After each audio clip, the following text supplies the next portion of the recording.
Good afternoon, everyone. Welcome to Punjab Success Mantra. My name is Vinay Joshi, and in this session of 10 MCQ a day, हम लोगों ने ये जो MCQ हैं इसमें PCS and UPSC के perspective से जो हमारे सब्जेक्ट्स के लिए इंपॉर्टेंट एरियाज रहते हैं उनको कवर करेंगे। साथ ही साथ हम लोग कवर करेंगे करंट अफेयर के इंपॉर्टेंट एस्पेक्ट जो इस वीक न्यूज में रहे। तो करंट अफेयर के जो हम एस्पेक्ट को कवर करते हैं तो जो प्रोमिनेंट सोर्सेज हैं जिसमें से पीपीएससी पेपर बनाएगा या यूपीएससी पेपर बनाएगा, that is the Hindu, the Indian Express, the Economics Times, Live Mint, PIB, Kurukshetra Yojana, down to earth. तो ये 8 सोर्सेज हैं जिनसे हम अपने करंट अफेयर्स को कंपाइल करते हैं। तो आज के सेशन में ज्योग्राफी हम लोग डिस्कस करेंगे और ज्योग्राफी में हम देखेंगे कुछ एक क्वेश्चन कॉन्सेप्चुअल है और कुछ एक क्वेश्चन करंट अफेयर बेस्ड है। तो उसी तहत सबसे पहला क्वेश्चन मैं आपके सामने डिस्कस कर रहा हूं कि which of the following characteristics are generally observed in the dead zone of ocean around the world. क्योंकि आजकल न्यूज में बहुत ज्यादा ये इशू आ रहा है कि पूरी दुनिया में डेड जोन्स क्रिएट हो गए हैं। तो डेड जोन को हम लोग कैसे डिफाइन करते हैं? डेड जोन वे एरिया है जहां पे हम कहते हैं कि एग्रीकल्चर में हम नाइट्रोजनस एंड फॉस्फेट फर्टिलाइजर्स का बहुत इस्तेमाल करते हैं, जिससे ये फर्टिलाइजर रिवर वाटर के थ्रू, रन ऑफ के थ्रू समुद्र तक, लेक्स तक पहुंचता है। जब ऐसा पानी पहुंचता है तो ये हमेशा एल्गाई को ग्रोथ बहुत देता है और इस फिनोमिना को बोला जाता है, एक शब्द है, आप लोग इसको लिख सकते हैं, यूट्रोफिकेशन। तो यूट्रोफिकेशन एक फिनोमिना यहां पे डेवलप हो जाता है और इसी फिनोमिना यूट्रोफिकेशन के अंदर हम लोग क्या देखते हैं कि एल्गाई बूम होने के कारण ऊपर वाली लेयर में काई एल्गाई जम जाती है, जिसकी वजह से नीचे तक सनलाइट का पर्कुलेशन, पेनिट्रेशन नहीं हो पाता और वो पेनिट्रेशन ना होने की वजह से नीचे जो है धीरे धीरे जो फोटोसिंथेटिक प्लांट है वो खत्म होने लग जाते हैं और उन प्लांट्स के खत्म होने से वहां पे बाकी फिशेस भी मरना शुरू हो जाती हैं। तो नीचे वाली लेयर के अंदर जब ऑर्गेनिज्म मरेंगे तो उन पे फीड करने वाले बैक्टीरिया उनको फीड करने लग जाते हैं और इसकी वजह से there is a lack of oxygen in the whole water body और इस लैक ऑफ ऑक्सीजन से फर्दर मरीन ऑर्गेनिज्म मरने लग जाते हैं। तो इस प्रोसेस का नाम है यूट्रोफिकेशन और इसी यूट्रोफिकेशन की वजह से डेड जोन्स क्रिएट होते हैं। तो डेड जोन जब क्रिएट हो जाएंगे तो उसमें सारे organism, flora, fauna, aquatic organism मरने लग जाते हैं। तो ऐसे जोन्स को डेड जोन्स बोला जाता है। तो उसके लिए क्या कैरेक्टर है? वहां पे एल्गाई ब्लूम होता है, बिल्कुल ठीक है। वहां पे हाइपोक्सिया कंडीशन होती है, that is lack of oxygen हो जाती है, बिल्कुल ठीक बात है। वहां पे डाइवर्स कोरल की स्पीसीज रहती हैं, ऐसा नहीं हो पाता क्योंकि इन एरियाज में ऑक्सीजन की कमी है, तो यहां डाइवर्सिटी ऑफ कोरल स्पीसीज नहीं मौजूद रह पाती, कोरल्स भी यहां पे मर जाएंगे। तो ये जो है third statement is incorrect, rest of the 2 statement are correct. Henceforth A is the most appropriate choice here. तो इस क्वेश्चन का यदि उत्तर देना हो तो ए उत्तर होगा, राइट। तो ये एक सवाल है जो हमने पीपीएससी के स्टैंडर्ड पे बना है, रिसेंटली करंट से उठ के आया है। तो अगर आप दुनिया में डेड जोन्स को देखोगे तो जनरली जो डेवलप्ड नेशन है जहां पे फर्टिलाइजर का यूज किया जाता है एग्रीकल्चर पर्पसेस से और वो फर्टिलाइजर वाटर बॉडीज के अंदर चले जाते हैं, तो वहां पे ये इस प्रकार के डेड जोन्स क्रिएट हो जाते हैं। तो आप देखेंगे यूरोप के अंदर, अमेरिका के अंदर, ब्राजील, अर्जेंटीना, जहां पे कैंपोज एंड पैम्पास के ग्रासलैंड है, जहां अच्छे ग्रासलैंड है तो वहां पे खेती है तो फर्टिलाइजर का इस्तेमाल है। ऐसे ही पूरे एशिया के अंदर, इंडिया के आसपास, ईस्ट एशिया और ऑस्ट्रेलिया के वे हिस्से जो डेवलप्ड हैं, जैसे पर्थ वाली साइड है या आपके साउथ वेल्स एंड विक्टोरिया वाले प्रोविंसेस हैं जहां पे बड़े बड़े शहर हैं, उन शहरों के आसपास यूट्रोफिकेशन देखने को मिलता है, जिसकी वजह से डेड जोन क्रिएट हो गए हैं। तो ये वर्ल्ड मैप के द्वारा भी आप इन चीजों को देख सकते हैं, राइट। चलो moving ahead with the next question. ये क्वेश्चन कल के ही 25 तारीख के अखबार से आया हुआ है। Which of the following place is known as snow leopard capital of the world. कौन से नेशनल पार्क को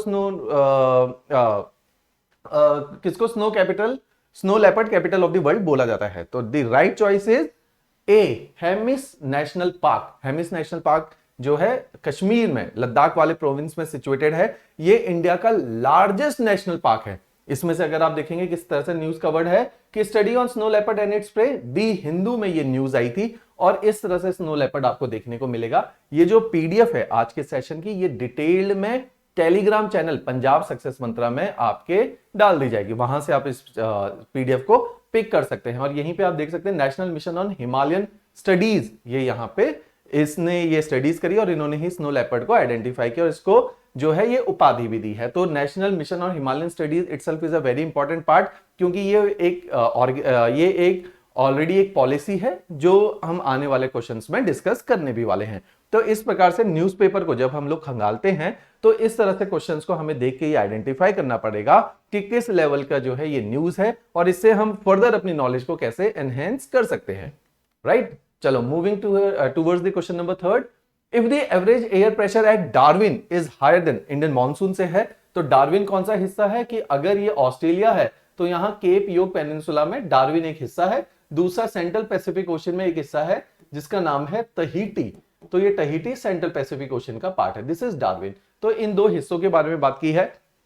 if the average air pressure at Darwin is higher than the average pressure at Tahiti, which of the following condition में arise, तो वो बोल रहे हैं जो एल नीनो की एक कंडीशन हो गई है कि जो यहां पे है ये हाई प्रेशर सिस्टम है, that is the presence of cold water, here presence of warm water, that is the condition of El Nino. तो एल नीनो के केस में क्या होगा, डिलेड मॉनसून इन इंडिया, बिल्कुल ठीक बात है। जो वॉकर सेल जिसको हम बोलते हैं एक जोनल सेल है, साउथ पैसिफिक ओशन में डेवलप हो जाता है, जैसे Hadley, Ferrel and polar cell है, these are the meridional cell, but this particular cell Walker cell is a zonal cell. तो ये साउथ पैसिफिक ओशन का एक फिनोमिना है जिसको आपको अगर पता भी है, मॉनसून हमने पढ़ा है, तो सदर्न ऑसिलेशन भी बोला जाता है। तो ये सेल के बारे में बोला गया क्या ये स्ट्रॉन्ग सेल बनता है, नहीं बनता है एल नीनो के केस में। Third is forest fire in the south east Asia, ये बात बिल्कुल ठीक है। इस टाइम पे ऑस्ट्रेलिया और जो ऑस्ट्रेलिया के अराउंड आइलैंडिक नेशंस हैं उनके अंदर फॉरेस्ट फायर बन जाती है। तो इस क्वेश्चन का जो सही उत्तर होगा that is 1 and 3 is the most appropriate answer here, right. तो ये एक एल नीनो ला नीना से पूछा हुआ सवाल है। तो आप इस मैप में देख सकते हैं तहीती जो सेंट्रल पैसिफिक ओशन का एक हिस्सा है, दूसरी तरफ डार्विन। तो एल नीनो के केस में यहां पे कोल्ड वाटर आ जाता है जिसकी वजह से एक हाई प्रेशर सिस्टम डेवलप होता है, उसी के विपरीत यहां पे एक लो प्रेशर सिस्टम डेवलप हो जाता है, राइट, जिसकी वजह से जो सारा एयर सर्कुलेशन है वो इस दिशा में चला जाता है। क्लियर है। चलो moving ahead with the question number 4। ये आजकल जैसे करंट में हम देख रहे हैं कि अलग अलग माइंस के बारे में आ रहा है, तो इकोनॉमिक्स टाइम्स जब मैंने पढ़ा तो उसमें एक माइंस का जिक्र था, तो वहां से ये क्वेश्चन पिक्ड है। Bundel project area is well known for diamond mining. Bundel area एक ऐसा एरिया है जो कैमूर रेंज आपके यूपी और एमपी के बॉर्डर में है, जहां पे सेडिमेंट्री रॉक्स मिलती है, वहीं पे एक एरिया है Bundel project, very famous project for diamond. तो बोला is a known area for diamond, बिल्कुल ठीक बात है। Khetri mines are famous for zinc mining, इसको एक बार हमें चेक करना पड़ेगा क्योंकि आपको पता है खेतड़ी माइंस हम इंडस वैली सिविलाइजेशन के टाइम से पढ़ रहे हैं और हम देखते हैं कि इंडस वैली सिविलाइजेशन में जो सारा तांबा है that has been extracted out from the Khetri mines. Alwar, Aravallis के फुटहिल्स एक टाउन है अलवर, वहां खेतड़ी माइन सिचुएटेड है, but they are known for their copper mining. तो ये स्टेटमेंट इनकरेक्ट है, तो आप 2 को यहां से रूल आउट कर दीजिए। तो 2 को रूल आउट करते ही आपके देखेंगे ऑप्शंस हटने शुरू हो गए। Third is Narwa Pahar is famous location for uranium mining. Narwa Pahar is a mine which has been located Jaduguda mines, अगर आपको ध्यान हो झारखंड के अंदर यूरेनियम की माइन है जाडूगुडा, सिंहभूम डिस्ट्रिक्ट के अंदर, और वहां पर ये जो है सिचुएटेड है नरवा पहाड़। इसमें यूरेनियम, इंडिया की कंपनी है जो यूरेनियम एक्सप्लोरेशन के लिए रिस्पॉन्सिबल है। तो Narwa Pahar is the first mechanised, fully mechanised mines of India, क्योंकि देखो यूरेनियम एक रेडियो एक्टिव एलिमेंट है, इसको फुली मैकेनाइज करना पड़ेगा। तो इस माइन को फुली मैकेनाइज किया गया है, ह्यूमन इंटरेक्शन को मिनिमाइज किया गया है, क्योंकि रेडियो एक्टिव एक्सपोजर से आपको कई प्रकार की बीमारियां, कैंसर पर्टिकुलरली, डीएनए में चेंज होना है ना, जेनेटिक्स चेंज हो जाना, वो सारी इश्यूज आते हैं। तो नरवा पहाड़ की ये माइंस यूरेनियम के लिए जानी जाती है। तो इसका जो सही उत्तर होगा 1 and 3 is the right choice, that is B comes out to be the correct choice here. तो आप देखिए ये इकोनॉमिक्स टाइम्स की न्यूज है जिसमें इन्होंने बुंदेल के डायमंड ब्लॉक के बारे में जिक्र किया है और इसके बारे में बताया है। ये सारी इंफॉर्मेशन आपको टेलीग्राम ग्रुप पे डिटेल में मिल जाएगी, राइट। तो this is the mine of Narwa Pahar, ये झारखंड की माइन है जिसको फुली मैकेनाइज किया है, दी हिंदू ने इसको कवर किया था, इसलिए आपका सवाल बना है। Moving ahead with the question number 5, जो अभी मैंने बोला था national mission on Himalayan studies के ऊपर ये सवाल है। तो बोला गया है कि ये मिशन जो है ministry of environment, forest and climate change implement कर रही है। इस मिनिस्ट्री में हिमालयन रीजन के स्टेट्स को टारगेट किया गया है, बिल्कुल ठीक बात है। इसको जो मेन इंस्टीट्यूट है जो इसको पूरा सर्विलेंस करेगा इस स्टडीज को, वो है गोविंद बल्लभ पंत इंस्टीट्यूट। पंतनगर एक शहर है उत्तराखंड के फुटहिल्स में, वहां पे ये यूनिवर्सिटी सिचुएटेड है। फर्स्ट एग्रीकल्चरल यूनिवर्सिटी है, बहुत ही ज्यादा रिनाउंड यूनिवर्सिटी है। गोविंद बल्लभ पंत जो कि पहले चीफ मिनिस्टर रहे उत्तर प्रदेश के आजादी के बाद, नेहरू एंड एरा के ये लीडर हैं, बहुत बड़ा स्ट्रक्चर का था इन लीडर का। तो इनके नाम पे ये यूनिवर्सिटी को नाम रखा गया है। तो इस सवाल में तीनों ही स्टेटमेंट बिल्कुल उपयुक्त है, टोटली करेक्ट है, राइट। मूविंग एट, देखिए इस तरह से ये जो है Himalayan national mission on Himalayan studies, ये सारा टॉपिक कवर्ड है। इसमें अगर हिमालयन स्टेट्स को देखोगे तो यू कुड सी कि अरुणाचल प्रदेश, हिमाचल प्रदेश, जम्मू कश्मीर, मणिपुर, मेघालय, मिजोरम, नागालैंड, उत्तराखंड, सिक्किम, त्रिपुरा, और इसके अलावा 2 हिल स्टेट्स है, डिस्ट्रिक्ट हैं, जिसमें आसाम, और आसाम के बहुत सारे जो लोअर आसाम है वहां पे जो शिवालिक्स हैं, उसके अलावा दार्जिलिंग हिल्स, वेस्ट बंगाल, वहां पे भी शिवालिक्स हैं, तो वहां के भी कुछ हिस्से यहां कवर हैं। और ये आपका दी हिंदू कल 25 तारीख के हिंदू में कवर्ड था, राइट। देखिए छठा क्वेश्चन, ये 22 तारीख के हिंदू में कवर्ड सवाल है। Kaleshwaram lift irrigation project located on which of the following river, तो इसमें देखिए सही उत्तर क्या रहेगा, तो सही उत्तर है Godavari. This project has been formed over the river Godavari in Telangana state of India. Lower reach of Godavari का ये प्रोजेक्ट है, न्यूज में था, अगर आप देखेंगे इस तरह से न्यूज में कवर्ड है। मिनिस्ट्री ऑफ जल शक्ति का इसमें मेंशन है। अब आपने मिनिस्ट्री ऑफ जल शक्ति के बारे में पढ़ना है कि किस तरह से डिफरेंट मिनिस्ट्रीज में अलग अलग स्कीम्स को इंप्लीमेंट करने के लिए हमने एक यूनिफाइड मिनिस्ट्री बनाई है, मिनिस्ट्री ऑफ जल शक्ति। इसकी बहुत रिक्वायरमेंट थी क्योंकि वाटर स्टेट सब्जेक्ट है, आपकी कंकरेंट लिस्ट का है, तो इसमें मल्टीपल एजेंसीज पॉलिसी बना रही है, तो कोई भी एक सिंक्रोनाइज्ड एफर्ट नहीं लग रहा, तो इसलिए एक मिनिस्ट्री की रिक्वायरमेंट थी जो इन सारे स्कैटर्ड एफर्ट को सेंट्रलाइज करके एक जगह पे ले आए, राइट। तो इसलिए मिनिस्ट्री ऑफ जल शक्ति के बारे में जरूर आप लोग पढ़िएगा। चलिए जी, moving ahead with the next question. हमारी अभी रिसेंट ऑनरेबल जो प्रेसिडेंट बनी है द्रौपदी मुर्मू, उनके बारे में है कि she is from the Santhal tribe. तो ये सवाल उसी दृष्टिकोण में बना है कि संथल ट्राइब कौन कौन से स्टेट में है, आसाम, झारखंड, उड़ीसा, वेस्ट बंगाल एंड छत्तीसगढ़, इनमें से कौन कौन से स्टेट में संथल ट्राइब सिचुएटेड है। तो अगर आप अपनी 10वीं क्लास की एनसीईआरटी, 8वीं क्लास की एनसीईआरटी को पढ़ोगे जिसमें मॉडर्न इंडिया भी है, तो वहां पर भी संथल रेवोल्यूशन, संथल रिवोल्ट के बारे में बातें की हैं कि छोटा नागपुर प्लेट्यू जो कि झारखंड में सिचुएटेड है, वहां पे ये ट्राइब रहती है, और ब्रिटिश टाइम से ही इनको एग्रीकल्चरलिस्ट में कन्वर्ट कर दिया गया, मुंडा में कन्वर्ट किया, जिसकी वजह से ये लोग जो है रिवोल्ट करते हैं ब्रिटिश के अगेंस्ट, मनी लैंडर्स के अगेंस्ट। तो उसमें डीकू जो है बोला जाता है आउटसाइडर को, इस तरह के कुछ एक वोकैबुलरी इनके साथ सिचुएटेड है। तो इसमें जो राइट चॉइस है आसाम में है बिल्कुल, झारखंड, उड़ीसा, वेस्ट बंगाल, इवन बांग्लादेश में भी ये ट्राइब है, लेकिन छत्तीसगढ़ में ये ट्राइब नहीं है। छत्तीसगढ़ की जो है ट्राइब्स डिफरेंट है। तो इंडिया के जो बड़े ट्राइबल ग्रुप हैं उनमें से एक संथल ट्राइब है, Bhil tribe which is considered as the largest tribal group of India, और जो छत्तीसगढ़ की ट्राइब है वो डिफरेंट ट्राइब्स हैं। ऑलराइट, तो इस तरह से हमने इंडिया की इंपॉर्टेंट ट्राइब्स को भी कवर करना है। तो इसमें जो सही चॉइस है that is the C answer, 1, 2, 3 and 4 is the correct choice here. Chhattisgarh इसमें नहीं काउंट किया जाएगा, राइट। तो ये कुछ फैक्ट्स दे रखे हैं कि झारखंड में ये ट्राइब है, वेस्ट बंगाल में है, उड़ीसा में है, बिहार में है, और population wise one of the largest tribal group है साउथ एशिया का, राइट। तो इनके बारे में दे रखा है, इस तरह से न्यूज रही थी। संथल ट्राइब से है हमारी ऑनरेबल प्रेसिडेंट, और ये एक संथल ट्राइब का कल्चरल फेस्टिवल यहां पे डिपिक्टेड है।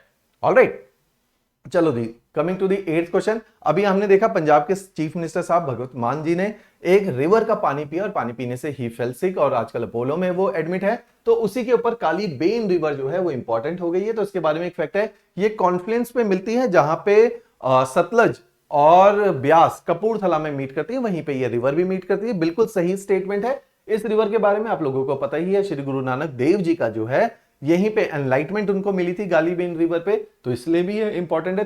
Third statement says the Kalibein project was cited as a model when the national mission on for clean Ganga was launched. तो दिस इज इनकरेक्ट। तो फर्स्ट 2 स्टेटमेंट आर करेक्ट, तो B is the correct choice here, right. तो इस तरह से moving ahead with the 9th question which is the question based on location.